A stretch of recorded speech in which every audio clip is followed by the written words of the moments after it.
A woman who falsely claimed to the Washington Post that Roy Moore, the Republican U.S.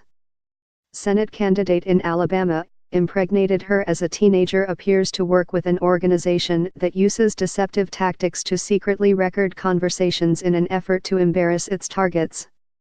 In a series of interviews over 2 weeks, the woman shared a dramatic story about an alleged sexual relationship with Moore in 1992 that led to an abortion when she was 15. During the interviews, she repeatedly pressed Post reporters to give their opinions on the effects that her claims could have on Moore's candidacy if she went public.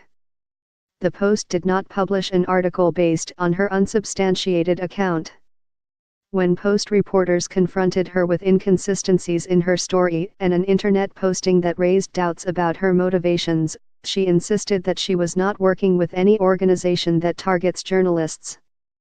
But on Monday morning, Post reporters saw her walking into the New York offices of Project Veritas, an organization that targets the mainstream news media and left-leaning groups. The organization sets up undercover stings that involve using false cover stories and covert video recordings meant to expose what the group says is media bias. James O'Keefe, the founder of Project Veritas, who was convicted of a misdemeanor in 2010 for using a fake identity to enter a federal building during a previous sting, declined to answer questions about the woman outside the Project Veritas office, a storefront in Mamaroneck, NY, on Monday morning shortly after the woman walked inside. "I am not doing an interview right now, so I am not going to say a word," O'Keefe said. In a follow-up interview, O'Keefe declined to answer repeated questions about whether the woman was employed at Project Veritas. He also did not respond when asked if he was working with Moore, former White House advisor and Moore supporter Stephen Bannon, or Republican strategists. The group's efforts illustrate the lengths to which activists have gone to try to discredit media outlets for reporting on allegations from multiple women that Moore pursued them when they were teenagers and he was in his early 30s. Moore has denied that he did anything improper. A spokesman for Moore's campaign did not immediately respond to a message for comment.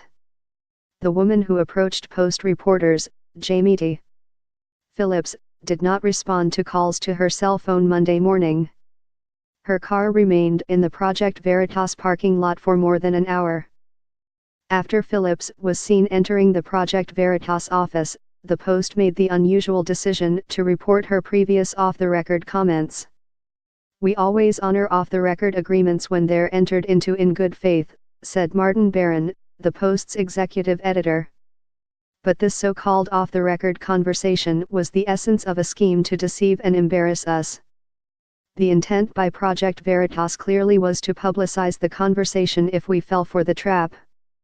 Because of our customary journalistic rigor, we weren't fooled, and we can't honor an off-the-record agreement that was solicited in maliciously bad faith.